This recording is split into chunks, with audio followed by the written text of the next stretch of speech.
Everyone could please begin taking your seats. We are waiting on one more of our panelists. Congresswoman Sheila Jackson Lee is coming from another event, and as soon as she gets here, we will get started. So it'll be about 2 or 3 more minutes. Thank you.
Thank you. I'm going to turn it over to our President and Director Council to give formal greetings, but I just wanted to let everyone know that you are free to take pictures and video. Please follow us and tag us on social media at NAACP_LDF.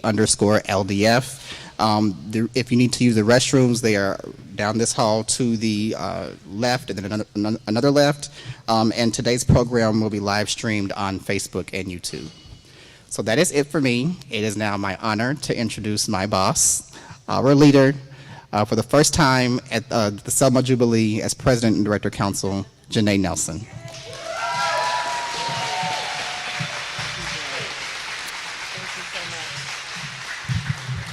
Hello, Selma. How are you?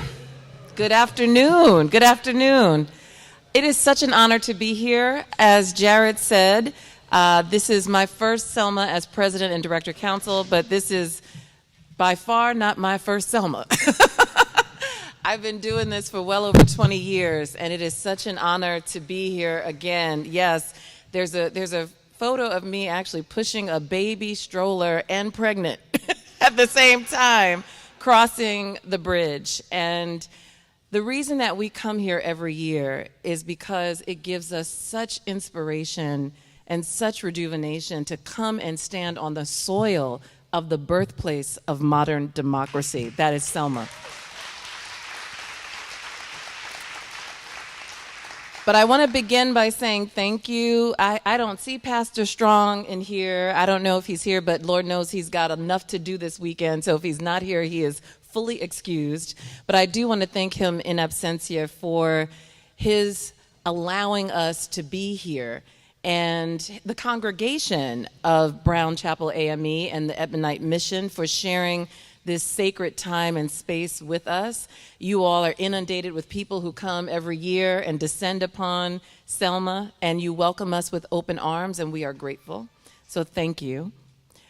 I also want to thank our wonderful staff. You see a lot of people running around with Fulfill the Promise of Selma t-shirts on. Those are all staff of the Legal Defense Fund, and I am personally going to give them a hand for all the work that they've done to create this event.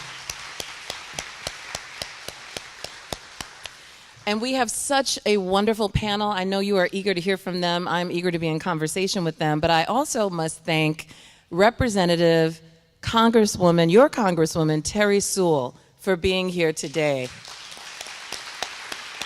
We are so grateful for her partnership and more important, for her leadership and how hard she goes for Selma. And we know that that is critically important. There was a panel earlier today by our friends at the Lawyers Committee talking about the investments that need to be made in Selma, and we fully support that and hope that we can continue to do our part. It is an honor and a privilege for us to join in the organization of the Jubilee every year, as we have done for over the past 20 years. It is something that we hold sacred, and that is part of the work that we do to advance voting rights in this country. I wanted to say just a few words about our reason for being here. We're here because we frankly never left. For those of you who know the history of the Legal Defense Fund, you know we were founded in 1940 by Thurgood Marshall, and we were part of the seismic shift in securing voting rights that occurred in Selma. You all know the history, that the march was scheduled to happen, and it was derailed by violence, by vicious reactions to people asserting their birthright as American citizens to exercise the fundamental right to vote.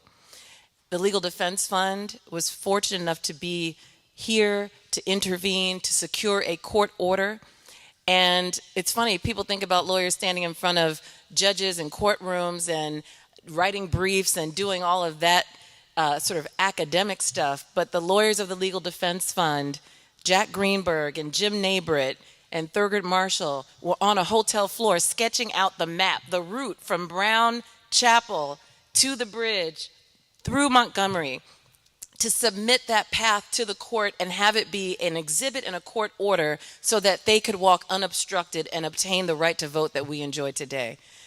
And we enjoy that right, but we don't enjoy it fully. And that's what we're here to talk about today. The power and the promise of the Voting Rights Act of 1965 has not been fully realized. And we know that not only are we facing obstructions to advancement we're also facing retrogression.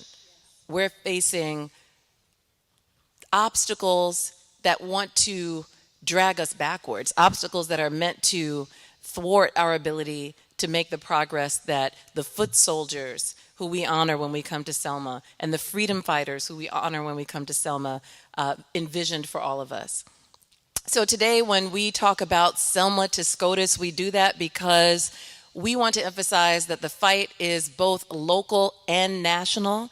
We want to emphasize that the fight is not only just protest is absolutely necessary, it's also about the prosecution of the laws of this country to ensure our rights.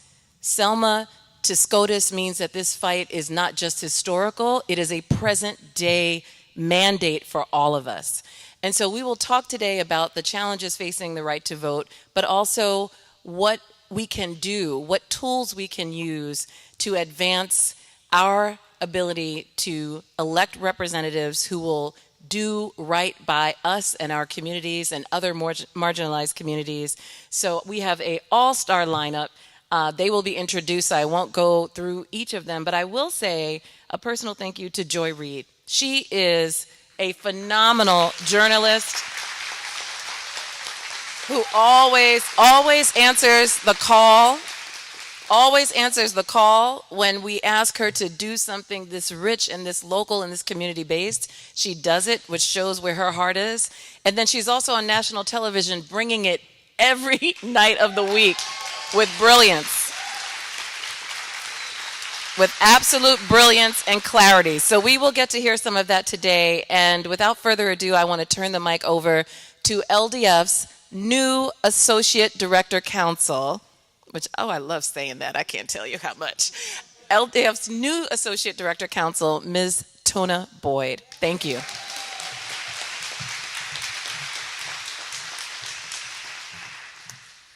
Thank you so much, Janae. I love hearing it just as much as you love saying it. And thank you to everybody for joining us this afternoon. I know we are about to have an inspiring and enlightening conversation. I want to take just a second to further introduce myself. As Janae said, my name is Tona Boyd, and I have the privilege and honor of serving as the new Associate Director Counsel at LDF. But I came to LDF, but before I came to LDF, I served as a member of the White House Counsel's Office in President Biden's administration.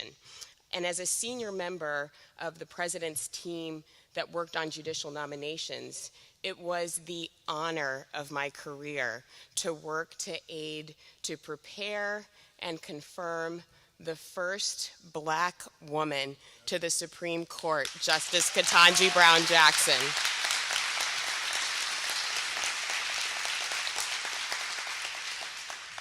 So after that incredible honor, I was able to join LDF in January of this year. So unlike Janae, this is actually my very first time to experience the hallowed ground of Selma.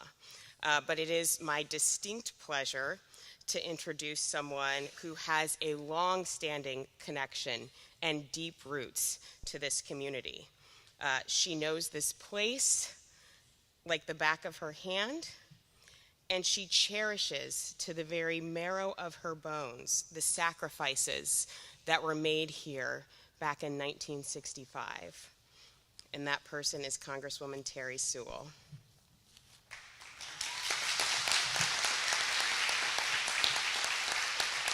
Now, like Justice Jackson, Representative Sewell is a trailblazer in her own right as the first Black woman ever elected to serve Alabama in the congressional delegation. And throughout her decade plus in Congress, she has ably served her constituents and fought to continue the legacy and the struggle for voting rights. Representative Sewell is the author and lead sponsor of the John R. Lewis Voting Rights Advancement Act, and she is the co-chair of the Congressional Black Caucus's Voting Rights Task Force. And these are just two of the ways that she has been indispensable and a champion for the right to vote. I can also say, having witnessed firsthand Representative Sewell's advocacy when I was in the White House. She is a powerful and compelling force fighting for the people of Selma and her district in Washington, D.C. So simply put, I cannot think of anyone who combines such a profound understanding of where we have been and such an inspirational vision for where we need to go. So please join me in welcoming Representative Sewell.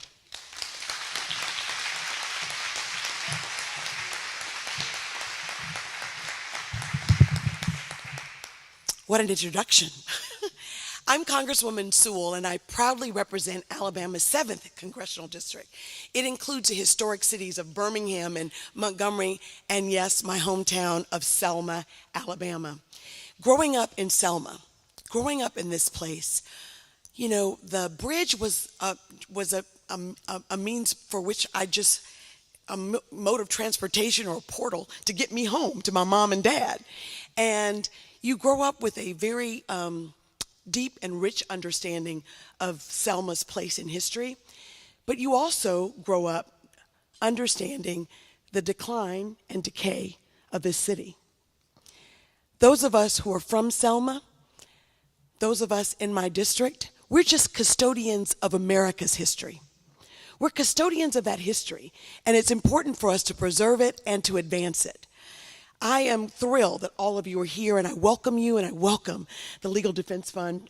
Thank you so much, Janae.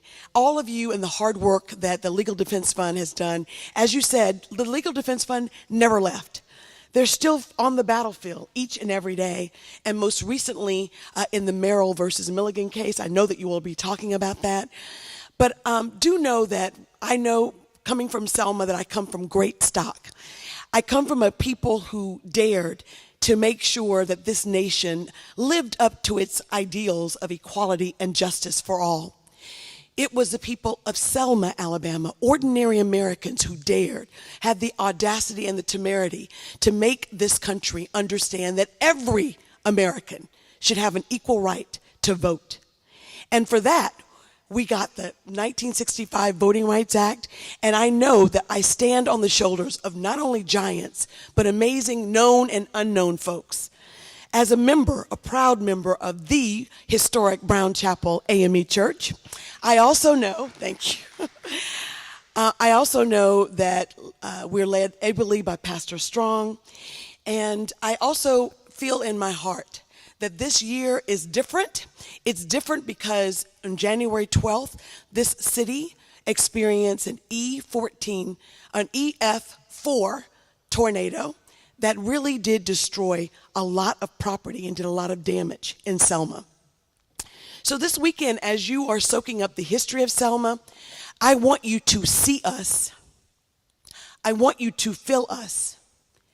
I want you to know that the people of this city want you not just to walk across the bridge, not just to commemorate Bloody Sunday once a year.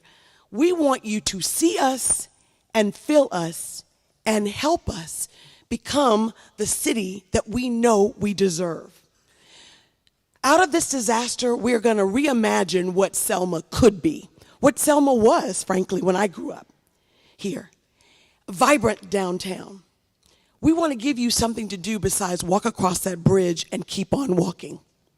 We want to make sure that we build back better, to use a Biden phrase, and we can do that only with your help. I'm often asked, well, what does Selma need? Everything. Everything. Don't ask a Selmian what they need. Instead, I ask you, what can you give? All of you represent communities, organizations, nonprofits, corporations that do stuff well. Whatever that is, please help Selma with it. That's how you can help Selma. And you know, I no longer think that all I do is beggar in chief for Selma. I am not only a passionate advocate of Selma, it's in my bones. Why? Because this amazing community made me the person I am today. Not Harvard Law School, not Princeton, not Oxford University. Selma High School taught me how to write. It was Selma debate team that taught me how to speak. So I want you to know that my passion for my hometown My passion for my hometown comes from the very fabric of this community. I had parents, yes, that were teachers. My mom was a high school principal. My dad was a high school basketball coach in the only high school in Selma. Good thing I was smart because I got no dates. But anyway, and even though my parents, as educators, inculcated values for me, it was reinforced at every turn. At every turn by my Sunday school teacher, by my Brownie troop leader, by my debate coach. And when they're calling me now, it is my classmates that are calling me because their houses were destroyed. It's my former teachers that are calling me because they've been denied, received a denial letter, and I need to walk them through it. So this is personal for me, and I hope that this particular 58th commemoration is special to all of you because it gives you an extraordinary opportunity to give back to Selma what Selma has given to so many and to this world. And we can only do it with your help. It starts with the vote. It starts with the vote. And I am so excited that this panel will not only talk about the past, but also give us courage and encouragement and inspiration for the future. Because we know that the Shelby versus Holder decision is 10 years old. And we know that it gutted the most important provision, I think, in the Voting Rights Act, and that was pre-clearance. It was federal oversight. It was federal oversight. And you can't have federal oversight if you don't have a formula to determine which jurisdictions are the most egregious. And so my bill, the John Robert Lewis Voting Rights Advancement Act, would fully restore the Voting Rights Act of 1965 by giving us a new Section 4 so that we can enforce Section 5 and make sure that we're making sure that every American has the equal right to vote. And just when we thought it was bad enough, the Shelby versus Holder decision, Alabama brought you another case, Merrill versus Milligan. It is a redistricting case that Justice Jackson was her first oral argument. She was brilliant in that argument. But I am mighty afraid that this conservative court will further gut the Voting Rights Act of 1965. So not just Section 4, but we have to now worry about Section 2. I know that you guys will get into the details of that, and I know that this panel is an esteemed panel of experts who are out there on the front lines every day. And when we got that deadly blow from the Milligan case in Alabama, that it was going up to the Supreme Court, it was on the heels of us passing out of the House of Representatives the John Robert Lewis Voting Rights Advancement Act, only to go over to the Senate and to languish because of an archaic procedural rule called the filibuster. Enough is enough. We have got to mobilize and organize, and we cannot give up. If you close your eyes, you will remember, you can hear John Lewis say it, never give up, never give in. The fight for voting rights, the fight for Selma is now. Is now. And we have an opportunity to leave a legacy for our children and the next generation, and we must do all that we can to push injustice out and to let the light shine in. And in order to do that, we have to mobilize and organize. We have to remember that we can't be no ways tired because the fight is still in it. And so I hope that you come to Selma not only to reflect on the past, but that you use that as an opportunity to feel renewed, to renew yourself, to recommit yourself to the struggle that is still Selma, Alabama. Thank you for being here. And remember, please, please see us, feel us. Selma is more than just a bridge. It's a community, an amazing community that deserves better, should get better, and will continue to fight to make sure that the Selma that I grew up in is preserved and advanced in the way this nation owes this city. Thank you very much.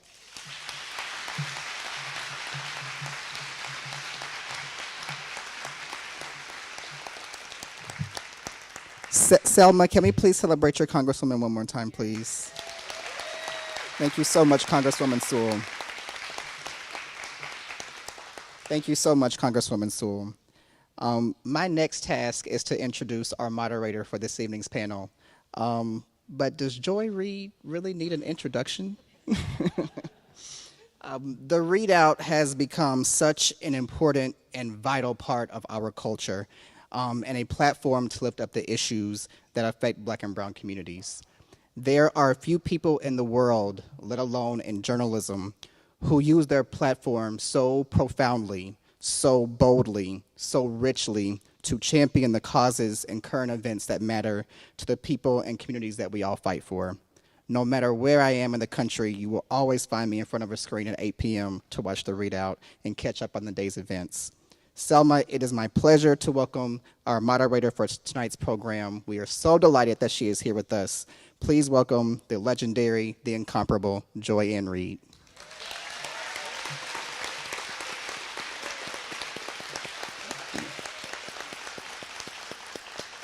And we have such an all-star and dynamic panel. I'm just going to read their names and their titles, and I'll turn it over to Ms. Reid. But she is also joined by Kadita Stone, who is the Chief Field and Campaign Strategist with Alabama Forward and our client.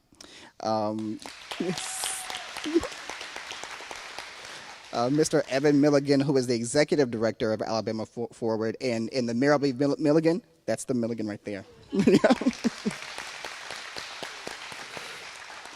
Judith Brown Dianis, who is the Executive Director of the Advancement Project.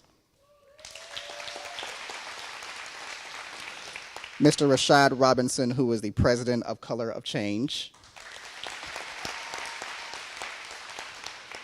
The Honorable Sheila Jackson Lee, Congresswoman from Texas.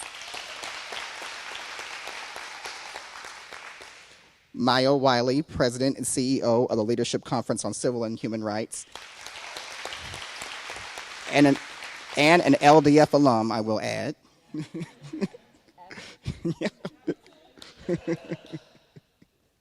And the Honorable Julian Castro, former Secretary of Housing and Urban Development. Thank you.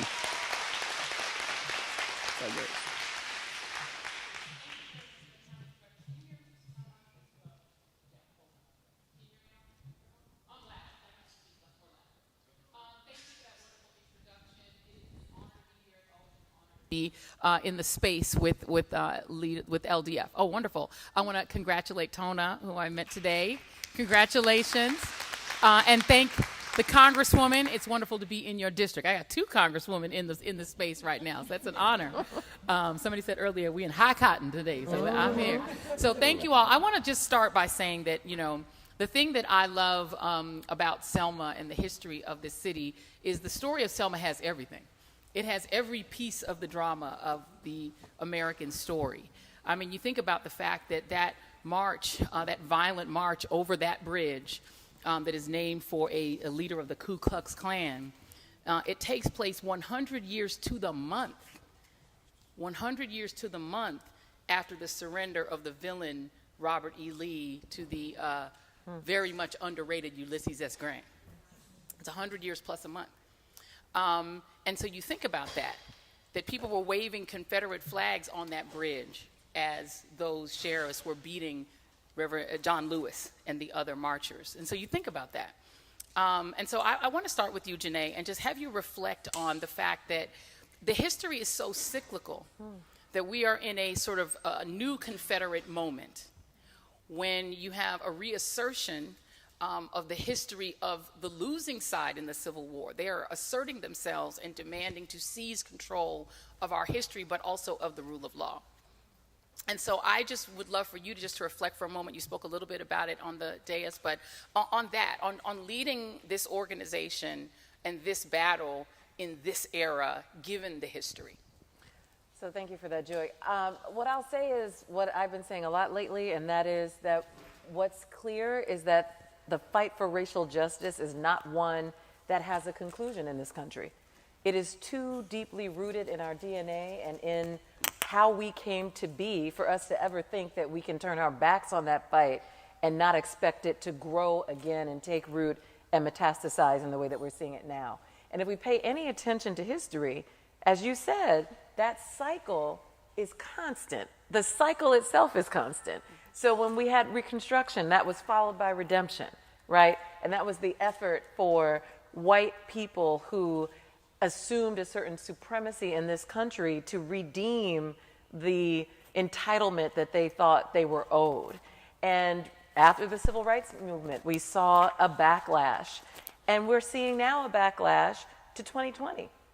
And people think that 2020 was the racial reckoning that never went anywhere. It actually did go somewhere. And it still has a palpable impact on young people today who are seeing a very different world that they want to inherit than the one we exist in right now. And I would posit that the reaction to 2020 is a reflection to how much power it holds. It is proportionate to the fear that people have for what 2020 could do and what it still can do. So I think that cycle is there. And the other thing that I thought you were going to mention, and I'm glad you talked about Robert E. Lee, but if we think about the issue of police violence, the Selma March came on the heels of the killing of Jimmy Lee Jackson, right? There was already the voting rights movement, but it was the police killing of a 26-year-old black man that spawned this march that took us over the bridge and took us into a new era of democracy. So these issues that were with us 58 years ago are still with us today. Yeah, and they killed a young man who was defending his mother Yes. from being brutalized Yes. by a police officer Yes. because she was marching for voting rights Yes. in a majority black town in which only 2% of the African American community was registered to vote because they were not being allowed to register. It has everything. I told you this story has everything. It has It everything. does. And it even has, Rashad, I want to bring you in because there is a media story, you know. Dr. King had rebuked a Time magazine journalist who had witnessed another brutalization of voting rights marchers. And he said to this journalist, why were you trying to help the people pull them off the ground and help the marchers? You should have been taking pictures. Nobody knows that happened because you were so busy trying to be helpful that you didn't photograph it. And so when the Selma March happened, the media, Time and other reporters, they understood the assignment. That the assignment wasn't to help the marchers pull them off the ground, it was to photograph it. Yeah. And, you know, I think about the fact that that video, the video and the photographs of that brutality were played live and 50 million people watched it. My favorite anecdote about this is that ABC cut away from Judgment at Nuremberg.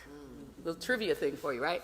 And Judgment at Nuremberg, of course, is about Nazi soldiers whose excuse for having killed and murdered millions of Jewish people in Germany was, I was following orders. And so these people are watching Judgment at Nuremberg with Germans, and then they see American fascists beating black people because they want to vote. Yeah. And they got it. Yeah. But it was the video, it was the actual media, you know, participation that changed it. So I would love for you to reflect for a moment, where are we on the strategy of civil rights organizations like yours, civil rights organizations like LDF and others, to use the media in a strategic way, both social media and traditional, to advance the cause of justice? Well, I absolutely believe that we are sort of in an ongoing way of continuing to develop strategies and develop the ability of both how do we reach people, how do we use the infrastructure of media, but how do we also recognize its limitations, right? The technology that has so much potential to move us into the future can drag us into the past. And we can't count on media alone without sort of infrastructure, without a Dr. King, without the infrastructure surrounding him. The media would have done exactly what institutions which are designed to make money will do. And so we can never mistake presence for power, right? Visibility, awareness, retweets, shout outs from the stage are important, but power is the ability to change the rules. And as much as we have to leverage media, we also have to hold it accountable. We have to do the work to shape the way it tells stories, because far too often, the stories that we hear are unfortunate rather than unjust. And what I mean by that is that we hear stories of inequality like it's almost a car accident. Like it sort of just happened. And even if we have visuals, folks will see those stories and believe that charitable solutions are enough and not structural change. So people will stop at sending water bottles to Flint instead of cleaning up the pipes and dealing with the tax policy issues. They'll stop at after-school programs rather than actually dealing with inequality with public education. They will say black people are less likely to get a loan from the bank instead of banks are less likely to give loans to black people, and that may sound like semantics, but if you say black people are less likely to get a loan from the bank, then people spend time saying, what's wrong with black people? Maybe we should give them financial literacy to deal with institutions which have targeted, exploited, redlined us from the very beginning. If we say banks are less likely to give loans to black people, then we actually begin to look at what is wrong with the banks and deal with structural change. And so how we tell stories, how we sort of focus our energy determines who we put the accountability on, because there's far too much work that comes out of the media that is about fixing black people rather than fixing the systems and the structures which put us in harm's way. And so that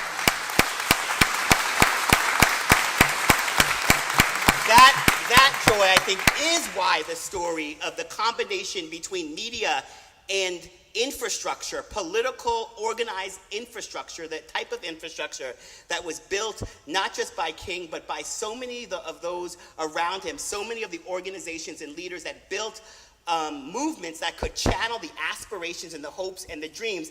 And in sort of a 21st century context, it's not enough for us to be loud and present on social media platforms. It is our responsibility to build the type of power that changes written and unwritten rules. Yeah, and let me correct my, it was Life magazine, not Time magazine. Let me make sure it was Life, not Time. Well done, but I want to bring in Secretary Castro, because the thing that caused the change was the fact that people who were not in the community and part of the community and in Selma, seeing Selma from inside, it was outsiders who were horrified and shocked because somehow they had managed to miss that in their own country, this is the fascism that was taking place. But that does go to show that you need alliances across communities. And so I want you to just briefly talk about how do we build, there is a tension in the Black-Brown alliance that is stoked by people who don't care about either community, let's just be clear, but who would love to see our communities battle each other for a little bit of power, then collect together to have a lot of power. And so can you talk about that coalition building and how we can sort of build that as we're fighting, each of us, so many struggles? It's a great question. You know, I have a mom who was involved in the Mexican-American civil rights movement. She's a Chicana activist.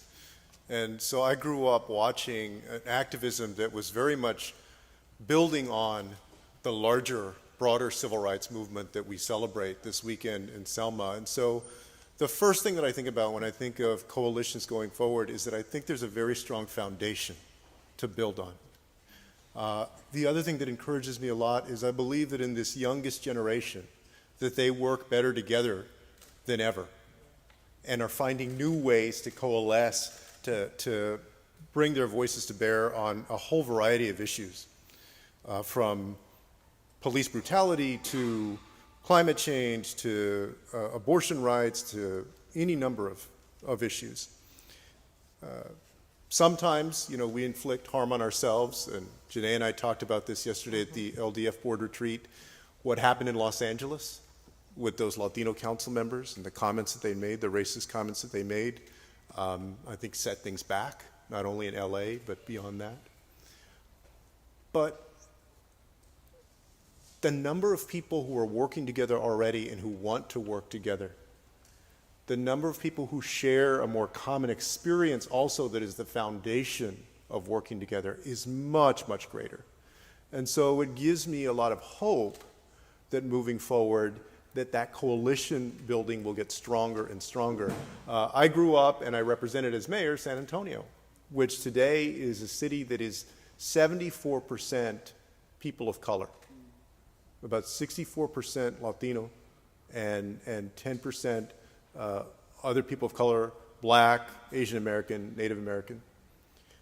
And the only way that you've ever gotten non-white leadership at the mayoral level or beyond the county level is when there has been a strong coalition, especially a Black and brown coalition. And that has happened with increasing frequency over the last 20 years. And so I've had this front row seat to how it can happen. Other cities like LA, when Tom Bradley was elected, or Antonio Villaraigosa was elected, or any number of other communities have shown us how you do this. And I think this new generation is taking it to even greater heights. That gives me a lot of hope. Yeah. And, you know, the other thing that gives, I think, me hope is that there are still people who are willing to put themselves on the line to make these cases, right? These cases need plaintiffs. There's no case if there are no plaintiffs. And and Janae, you so brilliantly said, I mean, if you think about it, at the core of what was happening in Selma in 1965 was the fight to, not just to vote, but also to march, right? The right to actually march at all, which was the whole controversy. King comes back, they don't march, and then they have to go and get, you know, right? And sort of to just establish that this is a First Amendment right, just to march across that bridge. So, but you need plaintiffs. So I want to talk to our plaintiffs here. I do want to start with you, Khadija. If you could just reflect on how does it work? Being a plaintiff in this situation, to me, seems like a huge responsibility. There are three of you all. The case is called Milligan versus Merrill. We're going to talk to the Milligan and the Merrill. You're the Milligan. You're the Milligan. We're going to talk to the Milligan in a minute, but I want to speak to you. Can you just talk to us, those of us who've not been in this position? What is it like? What is required of you? Wow. You know, they say with great responsibility comes, with great reward comes great responsibility. That's what it feels like.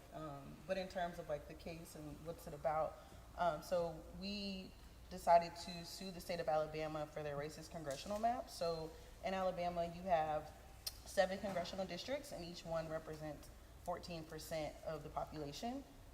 And due to the census data that we were given in 2020, Alabama has a black population of 28%, so 14 plus 14 equals 2 congressional districts. However, Alabama did not give us those congressional districts. They decided to pack us all into one congressional district, which is the district that we're currently in, which is number 7. And so by doing that, they violated Section 2 of the Voting Rights Act. Section 2 of the Voting Rights Act says you cannot discriminate based upon race in any voting procedure. But that's exactly what they did by denying us of that congressional district. And when we are being denied of that congressional district, we are also being denied of black fair representation and our needs of the black community. It doesn't just put, you know, our livelihood on the line, it puts our health care on the line, our justice on the line, it puts our families on the line, but most of all, it puts our voting power on the line when we're denied a district such as the congressional one that we're being denied here in Alabama. Yeah. And by the way, I would do a whole interview with you for an hour. You all need to read her bio. When I tell you this sister is bad, she's got so many things going on that are just fascinating. So I'm going to have to book her at some point and just do it on the readout. So we don't take up this whole forum. But I want to talk to you because now you're an even more high profile member of this lawsuit because obviously your name is on it. And I wonder, you know, this is not the Supreme Court that we had in the 1960s. Hard to believe that we actually had better, you know, right, a Supreme Court that gave you more hope in the 1950s and 60s than we have today. Mm-hmm. We now have a highly politicized court, but also a highly politicized country. And so, you know, you are the most high profile sort of level of this case. Are you hopeful that you think it'll go through, or how do you come at it? Sure, I'm definitely hopeful. I'm 6 generations removed from slavery, and so when you drive from here, from Montgomery, if you drive to Selma from Montgomery on Highway 80, you pass a small town in Lowndes County called Lounsboro, and that's where my mother's side of the family is from. We used to have a larger tract of land, now that's dwindled down over the generations to one small plot that is our family cemetery. And so there are, you know, on that plot, people that I was raised with who would be in that 3rd generation. So my big mama and big daddy and my great aunts and uncles, I grew up in a household with them. And hearing the stories of what they endured and what they went through here in Alabama definitely left a mark on me. But it was also the activism of my parents. So my mother's from Montgomery. My father's actually from Texas, so the Texas connection here is really beautiful. From Congresswoman Lee's district, he grew up in 3rd Ward in Houston. And for him, when we moved to Alabama to be a caretaker family for our elders, that was a tricky transition for him to make. And it made me sensitive to caste systems, within our country, but also within the black community. He wasn't a college graduate when we moved here. So all of his connections that he had to do art and photography and cultural work in Third Ward and throughout Greater Houston didn't translate in Montgomery. And so I saw a person who had his head held up high in Third Ward come and internalized a sense of shame that he was managing a McDonald's or doing maintenance work for schools. And that just left a sensitivity in me about people who have a caste system imposed on us, because there were black and white folks that were playing into that. And so when this case rolled around, as Khadija said, we were already doing redistricting work throughout 2021, but to have the opportunity to actually challenge what's essentially is a institutionalized caste system felt like one that would be really a life moment. But then to attach my father's name to it, because Milligan is certainly my name, but in Houston, black men were calling each other by last name long after they were out of the military. So he was known as Milligan. So for me to attach his name to this case was significant, and he also passed away over the course of our organizing for redistricting. And so I wanted to, he wrote this poem called I Want to Be a Song for My People. And I felt like the hope of that could be something that would translate to his name being on the case. And that's certainly an agency that we still work to try to build and share with other people in the state as far as operating from a place of hope. Yeah, so. That is a very hopeful story. But the thing that is so powerful about what you're saying is that this is your generational home, and this is the generational home. The South is the generational home of Black America, and of the majority of African Americans still live in the South. And yet you have states like Alabama, where you said 28% of the population is Black, but they're all packed in one district. Mississippi, which is 33 some odd percent Black, one member of Congress. And the fact that it's so egregious and blatant that they're using these maps as a weapon against Black voters to deprive Black people of power. So I want to talk to my two additional attorneys here, and I'm going to start with you, Judith, because the arguments in the Supreme Court to me they're sort of arguing against history. The idea that you can say that there's any way that you can pack almost a third of your population into a single congressional district and that is legal at all seems to me, I'm not a lawyer, but that doesn't seem logical. And yet you have a Supreme Court that has said that the election of President Obama means racism is over. Put aside 2020 being the end of racism, they thought 2008 was the end of racism. And so they're arguing from a point of view of saying you got one out of 46 presidents, we're done here. We're done giving y'all stuff. And so I wonder for you, just as somebody who is in this space litigating, do you feel hopeful that we can win these battles when they are arguing from a place of illogic? Well, that's a hard question, and I want to back up because at the Supreme Court, I want to thank Janae for inviting me. I'm a proud LDF alum also, and met her in 2000, and that's what I want to back up to, because it doesn't start. That's right. Even 2008. In 2000, the Supreme Court said that there is no right to vote. They were clear in Bush v. Gore, right? And so that is the legacy that we are building upon, right? And we have to put this in the context of what is happening, right? This is, for some of us, really the last stand of white supremacy, because they see the demographics shifting. They know what's coming. They know that the power is going to shift hands. And so what do? You do what, my daughter plays basketball, you do what is called a triple threat. The triple threat is, number one, we're going to gerrymander so we can hold power for forever. Number two, what we're going to do is then we're going to change the laws to pass voter suppression laws. Number three is, after we do all of that, we're going to make sure that we weaken the protections in all of the courts so that those of us who litigate have no tools, right? Have no tools. But you know what? The tool that we have is sitting right here. Yes. The tool for those of us who litigate at Advancing Project, we don't look just to the courts, because we know when you go to court, you're giving up power. You're giving power to people that are mostly white men sitting with black robes on, and some white women who've never litigated a case before, but they're on the Supreme Court, right? And we're giving them the power. I know I'm not in church, but well. And so the power, right, really has to be with the people, which is what happened in Selma to begin with, right? And so while we're fighting in the courts, while we're pushing for Congress to do what it can and to pass the laws that we need, the power is with the people. The power is with the people to create the stories, to build the power, to change the rules, to move the needle in the media, to tell the right story so we can push the courts in the right direction. Right? And so that's where we've got to be. It's an inside-outside game.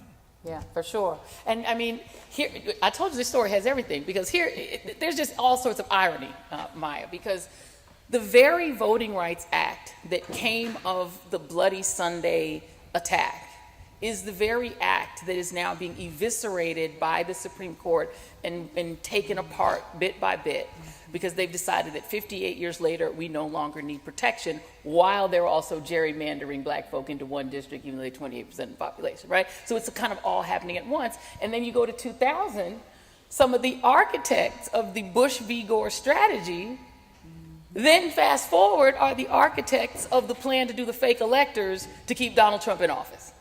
Same people. And claim it's constitutional. And say it's constitutional. And wanted to They just made that up, by the way. Correct. And wanted to use the Justice Department and the Supreme Court.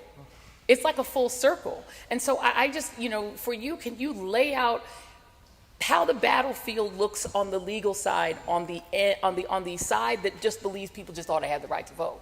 Because they are doing these in these concentric circles of illogic that keep the civil rights side wrapped up in litigation that feels like it's all going in the same direction as Roe. Whew. I'm sorry.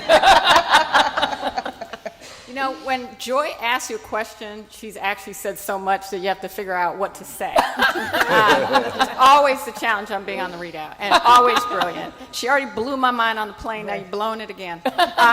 And in many ways, I'm just going to repeat what all of my amazing colleagues have said, which is one, let's just start with this. If we didn't have power, they wouldn't be constantly trying to change the rules. If we didn't have power, they would not be constantly having to change the rules. So what we are seeing is exactly what we saw in Selma. And I just want one little historic anecdote because it matters, right? It's Selma, right after Bloody Sunday, roughly 600 folks trying to get across the Edmund Pettus Bridge. Well, by the end of March, they had 30,000. 30,000 marching across the Edmund Pettus Bridge. And on the way, there were some white kids, drove up in a car from Selma. I think actually they were in Lowndes County when they stopped them, but I could be wrong about that. But stopped, and some of the marchers were engaging them. And they started to say, well, people are only marching because they get paid. In fact, there's a woman in the hospital just bled to death because she earned $15,000 sleeping with 41 black men. Okay, y'all, that was a lie. It was misinformation. They believed it. So even as marchers were marching, even as the numbers had gone from 600 to 30,000, the disinformation was spreading through the white community in an effort to say, all they have to do is register. All they have to do is register. They were shouting at protesters, just register. But I guess what I'm saying is, in order to keep control, you have to both lie and change the rules. And the reason that matters to your question, Joy, is every single thing we do to tell the truth, and for communities, for leaders, whether it's the Courageous 8 or in any community that we have seen across this country, and even today, with Black Lives Matter, we've already got 32 states trying to make it hard to protest, saying that it's unconstitutional to protest. We saw that also around, right? The Courageous 8 were violating the law because it was more than 3 black people having a meeting with the Dallas County Voter League, right? So it's a repeat of what we've already seen, and it's a response to the power we've built. And I will say that what matters is when we cannot see our way over the bridge, when they're trying to bloody our bodies when we walk across, is when the lawyers matter the most. It's when the community leaders matter the most, and it's when the coalition matters the most. So, and I say that with the privilege of sitting in service at the Leadership Conference of Civil and Human Rights, a place I got to because we all came through but I say that because it's 230 national organizations. And yes, they're Latino. And yes, they're white women. And yes, they're all the traditional black leadership. And yes, they're Asian American. And guess what? They're people with disabilities. They're people who are elderly. They're people who are fighting for gun rights. And every single one of them is showing up for the Voting Rights Act. Every single one of them is saying, oh, I get it now.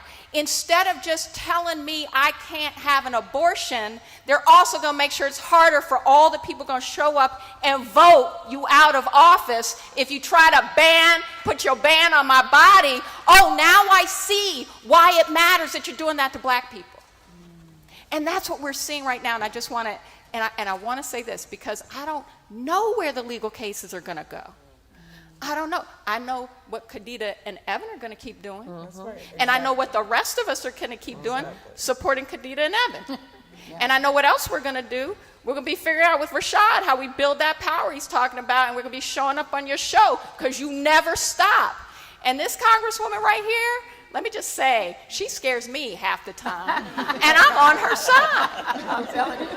And don't think if I'm not being aggressive enough, she doesn't call me and say, you didn't call me. And I'm not lying. I could show you the text, but I won't. But this is the other thing But this is the other thing I just want to say, because I also want to go back to Julian's. And Julian, I mean, this man is still doing it. Still doing it every day. But what Julian said is the truth. And I'm going to quote Hitler, so forgive me. But what Hitler said is, whoever owns the youth controls the future. That's what Hitler said. And then you know what they did? 1933, burned 25,000 books. Yep. Well, gee, what are they doing today in Florida? What are they doing today in 32 states? We've got 1,600 titles of books like The Hate You Give, like Toni Morrison, like Roberto Clemente, banned. Mouse, which is a Holocaust book, banned. But it's all of our books. But our kids are all right. Because here's the other thing. I know it's confusing. I just got a face like, really? Now, I don't mean they're all right because we're not in trouble. I mean they're all right because what we saw in the midterms, they said, oh, can I curse? We're not. No? I see a cross over there. So I would say no. Okay. I'm always looking for Jesus. That's what I'm saying. Hallelujah. I had to ask because after 2016, there were a lot of words started coming out of my mouth. I'm always down for one. So, thank you, George. See, I had to go. I'm going to save souls So they and voters. But they said, heck nah. Right. Because we saw the second highest voter turnout of the generation that with Gen Z and millennials, my kids, with millennials, are becoming a third of the electorate. And let me tell you something about these numbers, and we've polled them and other people have polled them. They vote for civil rights. They vote for a government that gets engaged in equality. They will say, 62% will say the government should do more for black people. Not just equality, for black people, and we see it across race. They say immigrants do more for this country than they take. They say that women should have a right to choose, that people should have a right to decide their own identities. They say it at a margin over 10 to 12 percentage points above my generation. And that's why they're trying to stop them, but they can't. because every single thing they've done just builds that coalition, builds that resistance, and builds that demand. And that's why we saw what we saw in the midterms.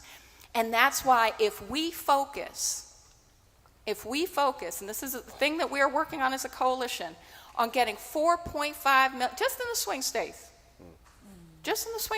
4.5 million people who registered to vote in 2020 but didn't, or who have registered since 2020, we change state houses. Just by getting them to vote. We don't tell them who to vote for. We change state houses, and they know it. So they don't want them to learn, they don't want them to read, and they don't want them talking to one another. And they can't stop it. Amen. Look, it's good to have somebody who could see, because I squint and I don't see. But I want to recognize Congresswoman Maxine Waters, who is right there in the second row.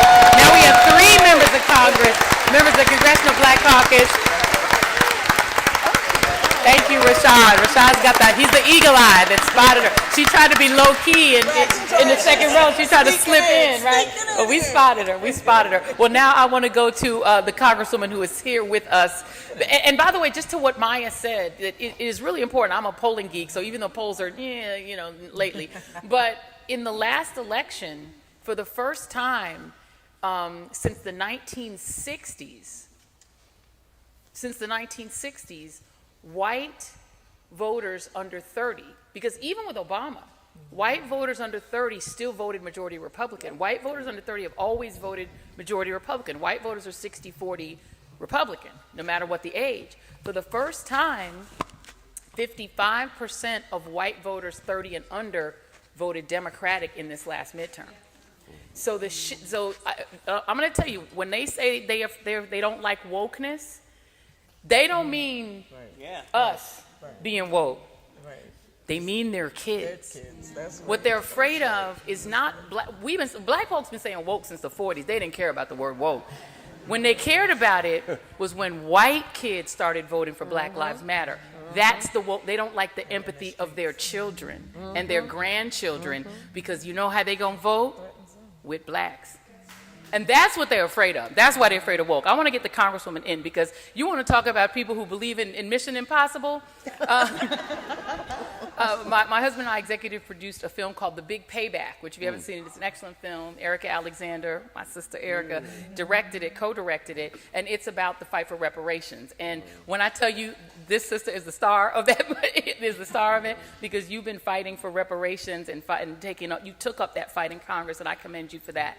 But I want to talk to you about this legislative. You want to talk about Mission Impossible. The House of Representatives right now is a bit of an asylum. It should probably have a padded walls built in. It's challenging who's running it now. So is there any legitimate hope before Hakeem Jeffries takes over as Speaker, which will happen in 2 years? I mean, I'm just doing the math, right? I mean, they ain't gonna hold that House. But in the next 2 years, can we think that it's possible to get a John Lewis Voting Rights Act through? Well, let me first of all thank LDF for staying the course, and all of those who have participated in this panel. I'm so glad your father came out of Third Ward. I will tell you his legacy lives on, and proud of the work and the fight you have. There are so many friends here that I need to call. Janae, congratulations, baby and carriage, and I know. And this is my reparations brother. This is my criminal justice brother. This is my housing brother. And the rest of you are my sisters. We are grateful for you. Thank you to Terry Sewell, who is fighting the good fight. And thank you to Auntie Max, who never gives up the fight. We are so grateful for Maxine Waters as a key and giant leader in our Congress. Thank you so very much. So, this is only a smidgen of the voting rights memos, articles, painful statements that have been made since 2013. I just have to give a brief chronological history, and that is the Shelby case. Isn't it shameful that we have not been able to reauthorize the Voting Rights Act since the Shelby case? Many of you may remember, this is history books, around 06 and 07, and it spread across America. they're getting rid of the Voting Rights Act. They're getting rid of the Voting Rights Act. That was when John Conyers, bunches of us as CBC members joined with our colleagues, tried to calm the waters, and we reauthorized it, bipartisan, and had a celebration, if you could believe, at the George Bush White House to sign the reauthorization. With the Shelby case and the ridiculous analysis of Justice Roberts, which is we have thousands of black elected officials, thousands of Latinos, it's Mecca, it's a day in the sun. You know, why do we need the Voting Rights Act, particularly Section 5? And of course, Justice Ginsburg said, well, that's like getting rid of an umbrella on a rainy day, or because we got rid of polio, should we stop having the polio vaccine? Right. Some people say that about COVID. But it is an upside down thinking. So to answer your question directly, it will be a steep hill in this session, but we need the same 30,000 plus that crossed that bridge after Bloody Sunday. And that's what we have not had, to be able to wake up the powers to be. Let me be very frank. The Senate poses a very deep challenge, very deep challenge. Even when we had 50-50 and it was broken, the tie by Vice President Harris, ably so, there were elements that wouldn't even get us to the 50-50. We now have 51. It's because the people in Georgia voted in spite of the legislation. Thank you, Georgia. So many of us were down in Georgia. Oh, there's somebody shouting. So many of us were down there. It was a joy beyond the joy. We overcame that atrocious Neanderthal legislation, same kind in Texas. I think we have to think in a way that says that we have an inside game and an outside game. Right. We have a court game and an activist game. We have an LDF game and a Lawyers Committee for Civil Rights game, and the NAACP and others. And I think these are the years to show that kind of game. Because what is happening is in the state legislatures across America, they are saying, we got this. In the Congress, we got this. Because we have just a margin of victory. If we're like 5 votes down, the Senate is where it is. But why can't the Senate bring up the John Robert Lewis Voting Rights Act and pass it? That has to be the question of the outside game. Because if we had one house to pass it, we passed it in the last session. Right. Then we went, as they say, over the way. And over the way was, now we have one vote passed. That's a big majority, relatively speaking. That is a big majority. And I think we have to convey to the public, yes, we can. We shouldn't get them caught up in, oh, you're in the minority in the House. No, we work for you. The Voting Rights Act needs to pass, and you need to tell us to go pass it. We can get it out of the Judiciary Committee or on the Senate side, or should, and we can do a lot on the House side by, just encouraging them if we can't get it out, or we can shame. But the question is, don't let the lull go, even if there is difficulty, because once we have a lull, let's get to the 118th Congress, what are we in now, Mac? 119th Congress. Let's wait. No, we can't, because your point is very well taken. Let me just say this. Section 5 was a mecca, was like, oh my God. And by the way, the Voting Rights Act was like 5 pages long, and it was unbelievable. It was like it was manna from heaven. I mean, we did so much with the 1965 Voting Rights Act, but Section 5, Secretary knows that, we did so much. Section 2 is the rescue. Section 5 was we could pre-clear, no, you can't do that, sit down, you can't redistrict that way, sit down, you cannot pass that Georgia bill, sit down, you can't pass the Texas bill, sit down. Oh, we love that. We had a good time. Lawyers had a good time. Yes, we did. Section 2 is the lifeboat. It is the rope in the water. We are drowning. Here comes Section 2. And then Section 2 says, after they've left the house, you can get them back in with Section 2. Yes, that is discriminatory. Most Southerners, like me, are in redistricting lawsuits. We don't even have a district. We ran in a district that is temporary. We're in the courts. We're in the courts on Section 2. So they know that they can crush us. So I believe our message should be that the Voting Rights Act belongs to us. The John Robert Lewis Advancement Act belongs to us, the people. The 15th Amendment guarantees our right to vote. And let me just say this. I go beyond this, my heritage.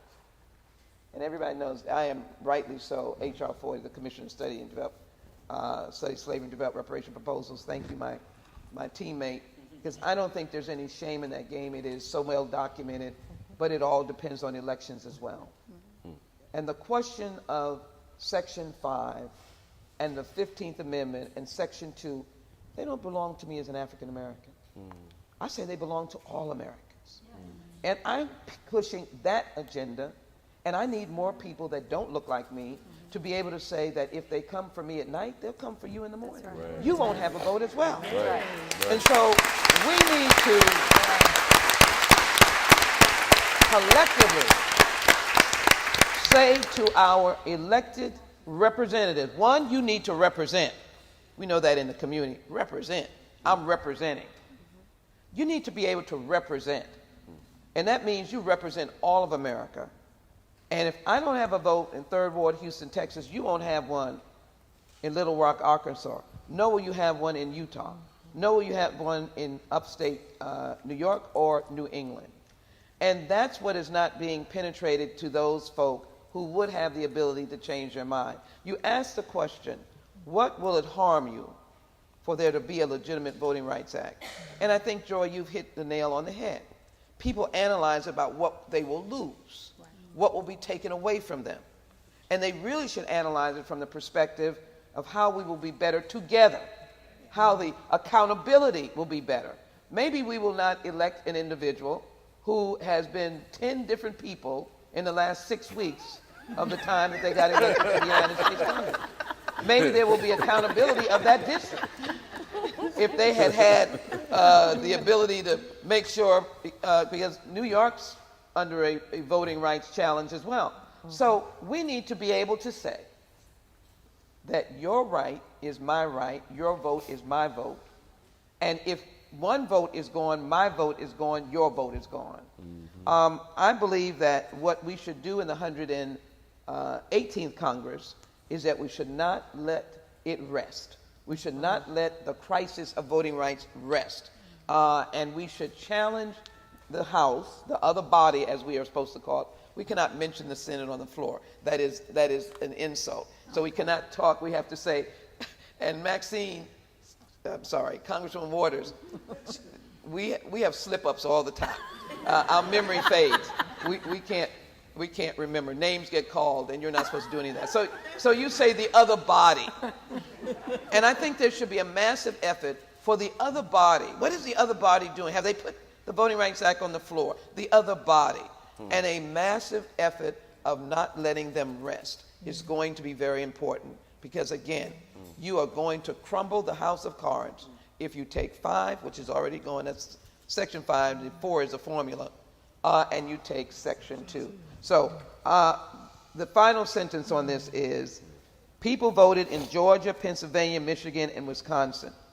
They braved a deadly pandemic to exercise their right to vote in an act of political self-defense against the most corrupt, incompetent, indifferent, and racist administration since the end of the Civil War. Most people know which one I'm talking about. But it was those voters in those states that saved us.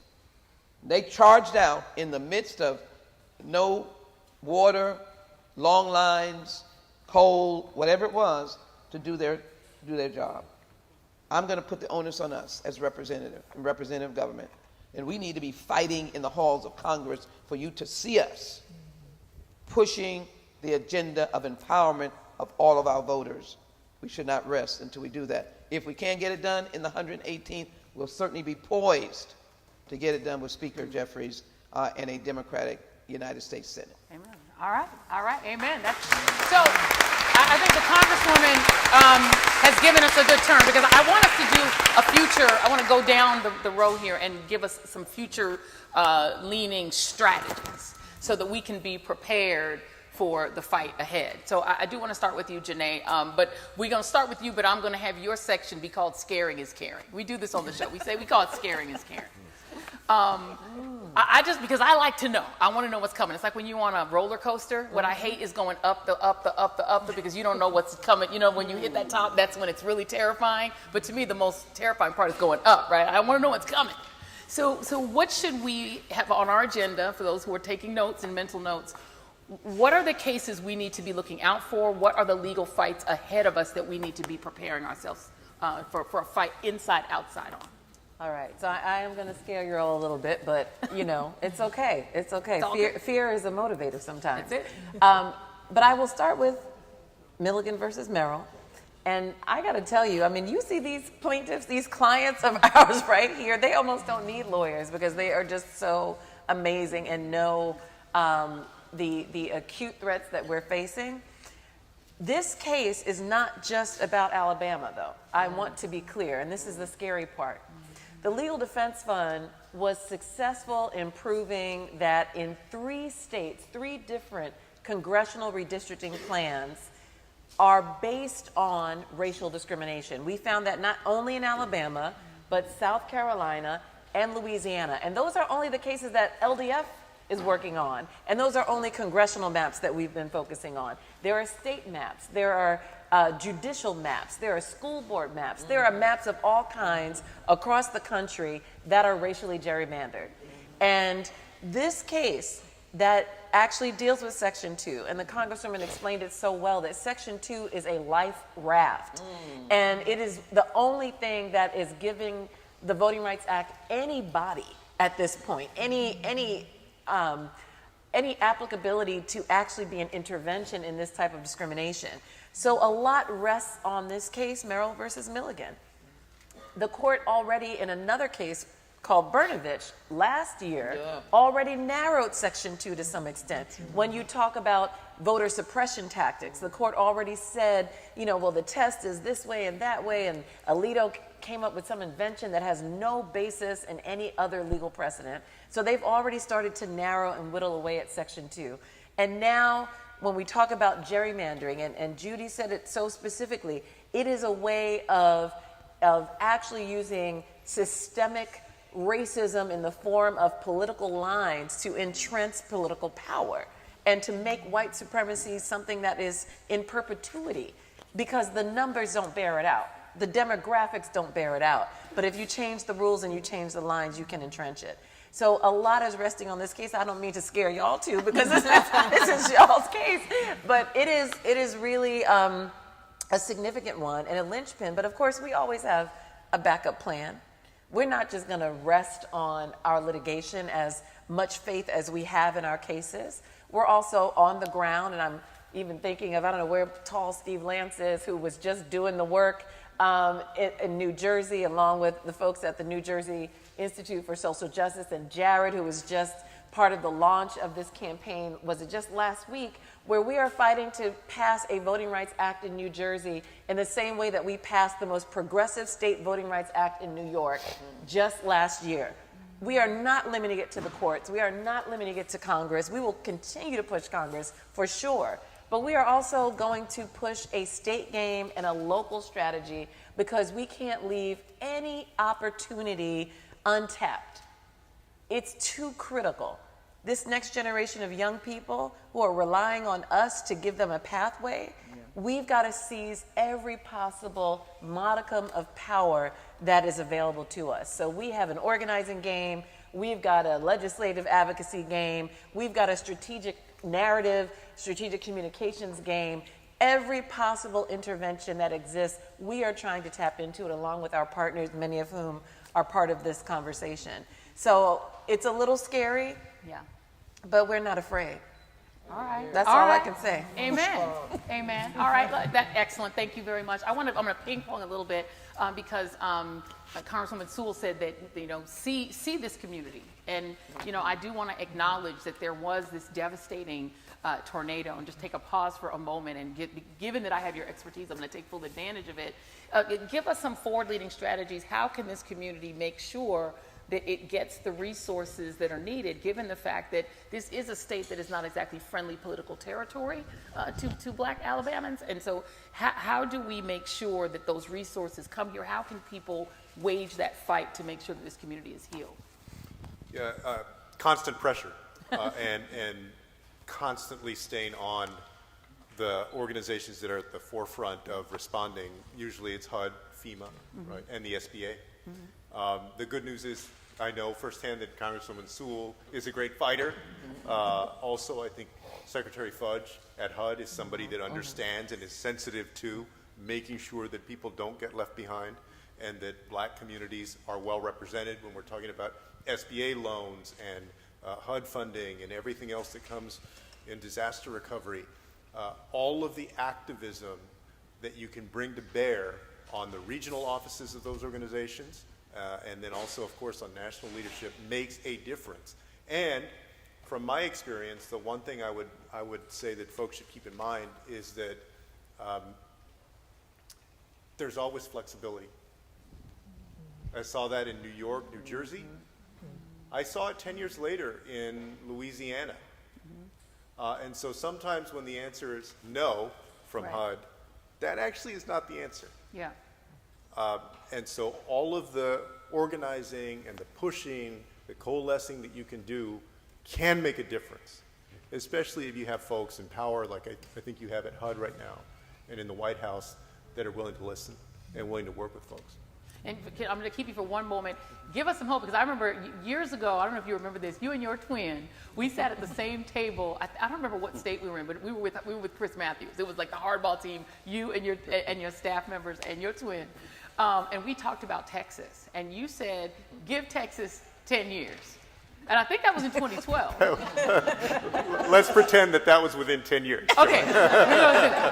For those who, because look, because I'm going to have this conversation with you, with the two of you as well.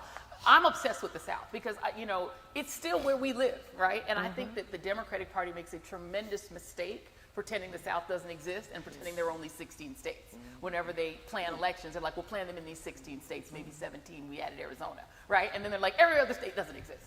And that means the whole South means half of African Americans get written off when it comes to spending the money and hiring the consultants, et cetera. Then all of a sudden Georgia happens and they're shocked. So give us a strategy or two to get Texas where demographically it can be. It is not a majority white state anymore. Which means it's an apartheid state, right? Yeah, no, it's majority non-white now. Yeah. So, and I'll make this brief, but I think everybody will see what I'm talking about. It is changing. Exactly what happened in places like Virginia, and earlier than that, in places like Colorado, what happened in North Carolina in 2008, and it's still a swing state, I think, is happening in Texas. Obama lost to Romney in 2012 by 16 points. Hillary Clinton lost by 9 points, and Biden lost by 5.6 points. So that's over the course of 8 years. During the Trump years, Democrats gained back 12 state House seats, 2 state Senate seats, and 2 congressional seats. And in 2020, it stayed basically the same. With all of their gerrymandering leading up after 2020, in the state House, Republicans only gained 1 seat in the state House. Basically, all of that demographic change, they're finally eking out every last bit of power that they can, but it's even their most recent tools didn't get them that much. Yeah.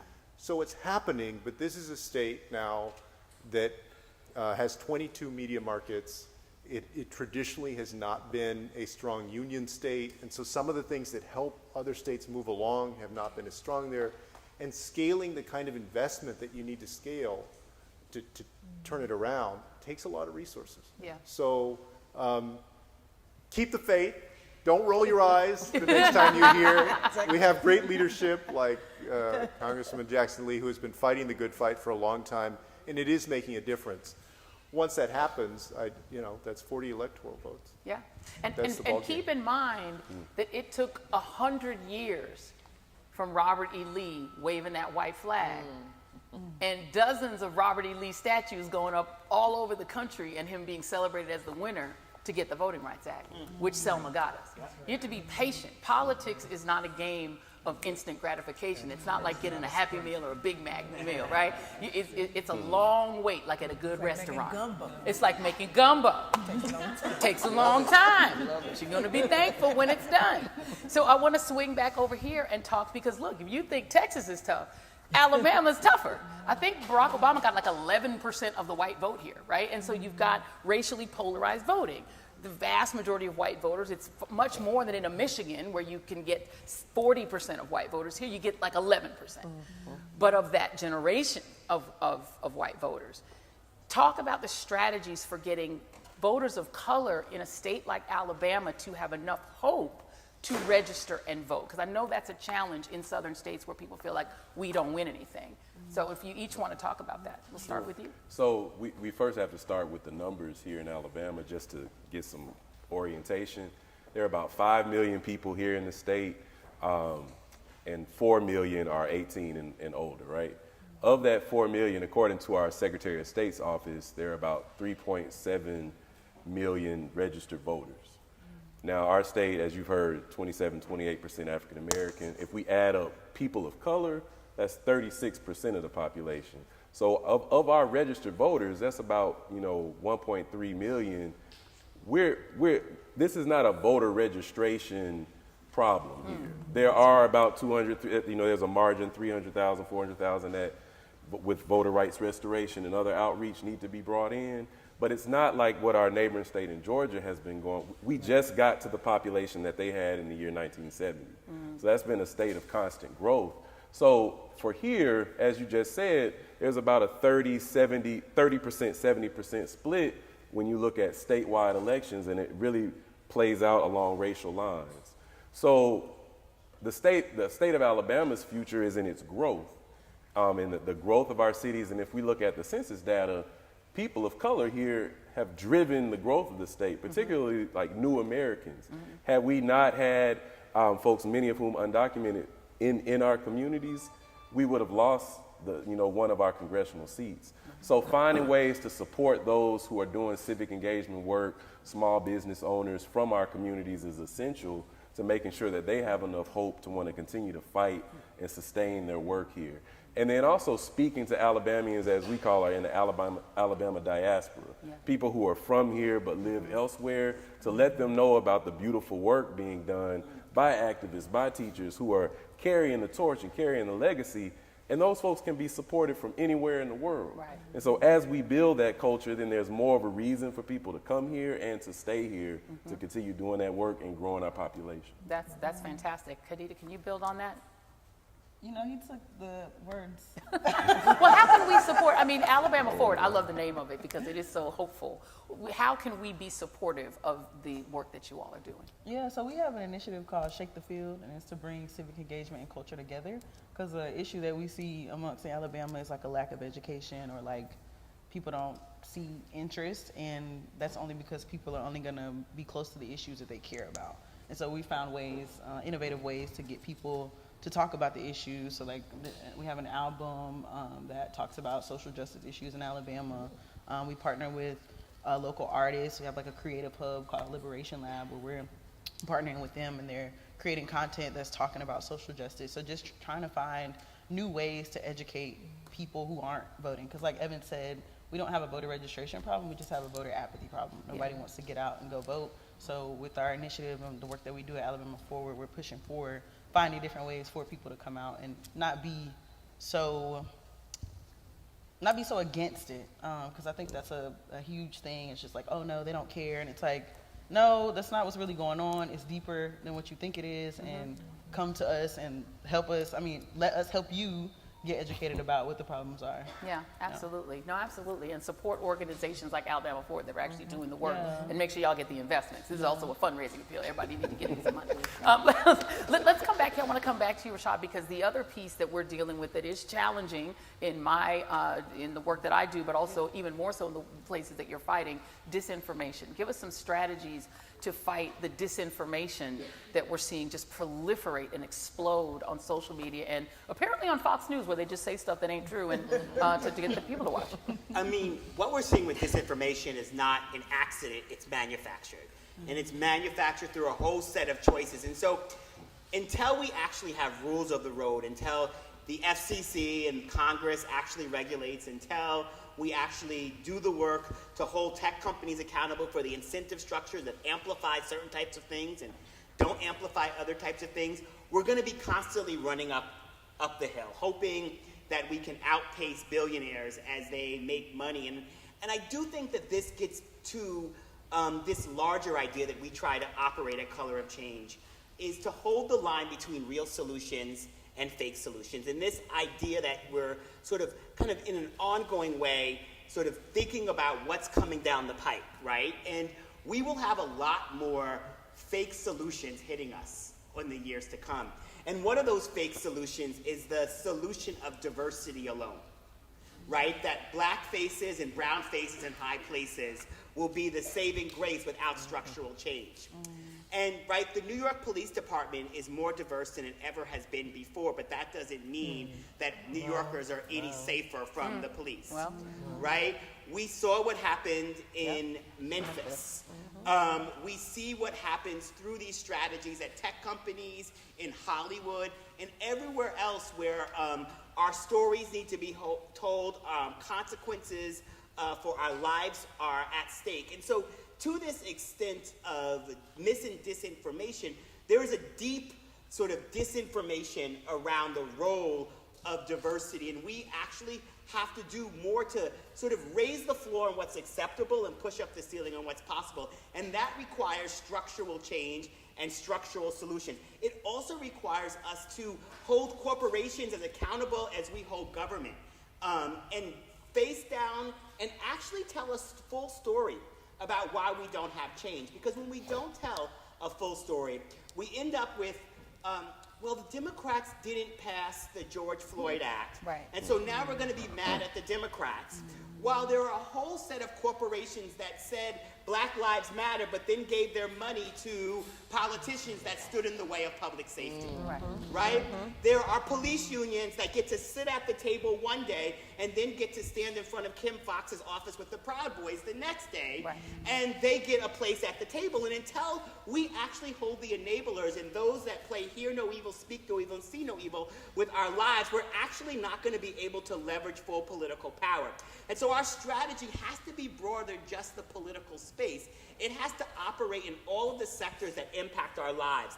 And that means that we have to channel our energy, not in our marches, not just towards the places of sort of government decision making, but to all of the places, because we will lose in the back rooms if we don't get people lined up at the front door. And that means more than just the government front door. It means the corporate front door, the media front door, the Silicon Valley front door, the Hollywood front door. And make sure that those forces understand that there'll be consequences and there'll be rewards. And I believe in terms of the strategy moving forward, we need the legal strategy, we need the grassroots strategy, but we have to constantly recognize that the story that we tell our people and the story about how change happens has to be a full story, because we have to face down all of the sectors that impact people's lives and really, day in and day out, hold that line between what is real and what is fake, because our opponents would every single day want us to believe that they can just add more black faces to the places that are impacting our lives, and we will go away because we got some jobs, and we will never get the type of structural change that makes our lives better. Amen, amen, amen. Coming back to my right here, Judy, let's talk about another issue that is facing folks here in this state, but in many states, and I'm thinking hashtag Florida. Give us some strategies for fighting this sort of onslaught of attacks on even telling our story. I'm not sure it's actually legal in Alabama schools to tell the story of what happened on the Edmund Pettus Bridge. I'm not sure it's legal to say who Edmund Pettus was in school. There are books that have been banned here that include autobiographies for children of Dr. King. In this state, there was a school district that told African American students that they couldn't have a Black History Month celebration unless they limited it to topics after 1970, which would mean they couldn't even talk about what happened in '65. Give us some strategies to fight that, which seems like it's a constant battle. Okay. Well, I mean, so first of all, we're in a time where what we're being told is that white people need to be comfortable. And, you know, for black people, we've never been comfortable. Correct. Right? And we've also never been comfortable with the history that white supremacy created for us, right? And built as the foundation of this country. And there was a time when black people, it was against the law to read. Now it's against the law to read about us. And that is being done very strategically. This isn't something that is a jokey joke, right? But this is about erasure. But it's also like erasure of like structural racism, right? Not just the stories, but the fact that racism still exists, right? So that there will be no solutions. So all the power that we're building will be for naught because we don't need solutions because we're all good, right? The Supreme Court is telling us when it comes to voting, as long as we all have an equal opportunity to vote, then we're okay.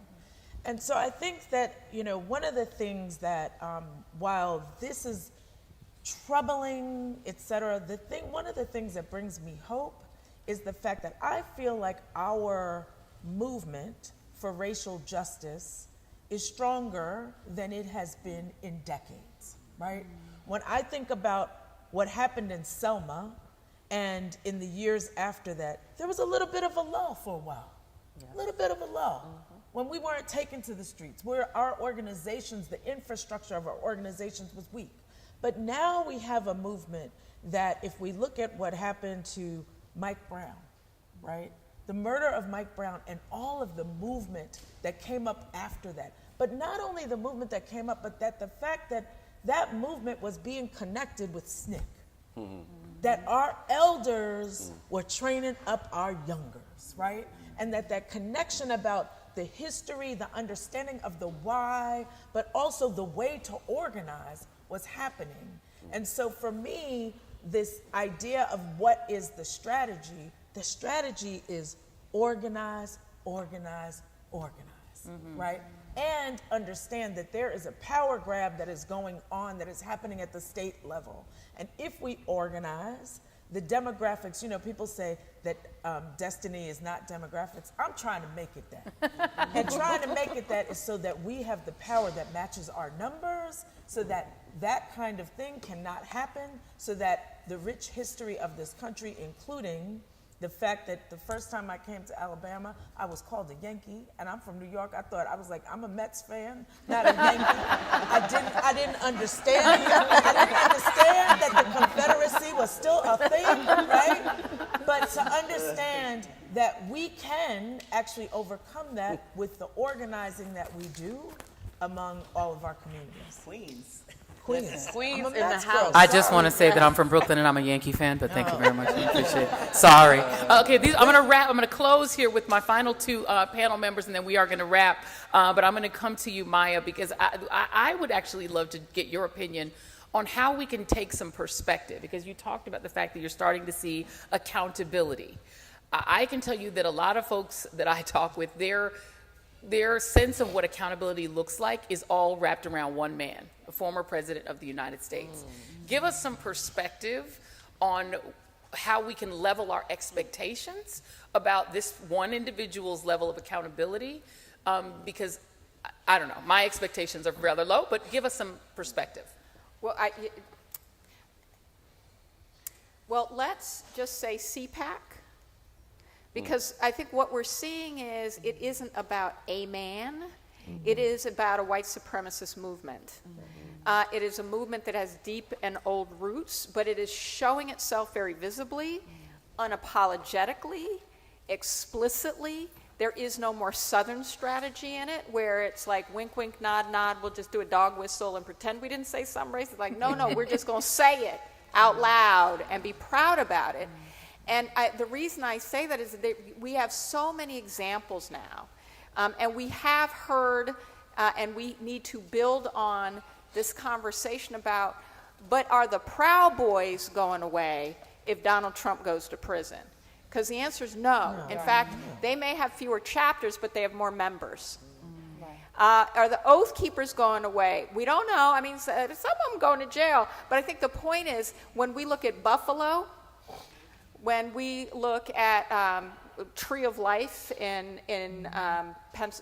Pittsburgh, when we look at all these acts of hate, El Paso, if we look at all of the acts of hate that we see, it is no longer centrally organized. It is now its own movement, meaning it doesn't require a single leader. And that is what Trump gave permission to, but it predated him. He simply used it as a tool, and it will still be with us when he is gone, no matter how he's gone. But that call, that reminder, all the examples we have, means that we have the tools we need to organize exactly what Judith is talking about. Yeah. And now my closer, Congresswoman, what letter should we be writing our member of Congress when we get home tonight? What is the one ask we can make that is succinct and simple? What's the letter? Here we go. I will take a moment. Elections count. And I don't think whether you're in the majority or the minority that inertia should be the call of the day. And I think the letter should be that the United States Congress need not be afraid of issues dealing with race as being the third rail. And whether or not it is to pass the John Robert Lewis Voter Enhancement Act, H.R. 40, or to take a stand preliminarily against the epidemic across America of eliminating diversity, equality, and the last one, the I. Inclusion, thank you, which is the rage of states like Florida and Texas. I think also, where did critical race theory come from? Where was the latitude and the comfort level to be able to suggest that I should be extinguished? Because that is what you're saying to me. I should be extinguished. And so I think the letter should be that this is no time in 2023 to abandon the basic infrastructure of this country, which is premised post 13th, 14th, and 15th Amendment that we all are created equal. It was not standing up previous to that, but post that it was standing up, and insist that there be a response to the issues that deal with race. And race does deal with elections. Race deals with telling my story. Race deals with diversity, inclusion, and equity. And then finally, of course, race deals with the ultimate because elections count. And I cannot leave here without a tribute to my dear late friend, the Honorable John Lewis, who loved the Legal Defense Fund, And we loved him back. loved Joy Reid, loved all of you, if not by name, loved the Lawyers Committee for Civil Rights, loved Julian Castro, and followed in the footsteps of my predecessor and mentor, the Honorable Barbara Jordan, who was the one who amended the 1965 Voting Rights Act to include a black woman, language minority, which in essence gave the Castro brothers and others the opportunity to be members of Congress, mayors, secretaries of housing, etc. So we can work together, my final point, but the letter should be that we will not be extinguished. We are here to stay, and our issues are to be front and forward. And John Lewis, may he rest in power. Amen. Be able to live and rest in peace. It is, Thank you. it is Saturday, so I'm going to give you a 7-day Adventist amen. Please give a round of applause and wonderful thanks, Secretary Julian Castro, the great Maya Wiley, our Congresswoman from Texas, Sheila Jackson Lee, Rashad Robinson, my friend Judith Brown Zianis. This is the Milligan, Evan Milligan, in the Milligan case, and Kadita Stone. It was wonderful to meet you today. And our leader, our fearless leader, the one and only Janae Nelson. Thank you for all you do. God bless. Thank you, everyone. Thank you for being here tonight. I have just one or two quick things to say. One, I got to give it up for Joyanne Reed. Yeah. Did she not handle that conversation?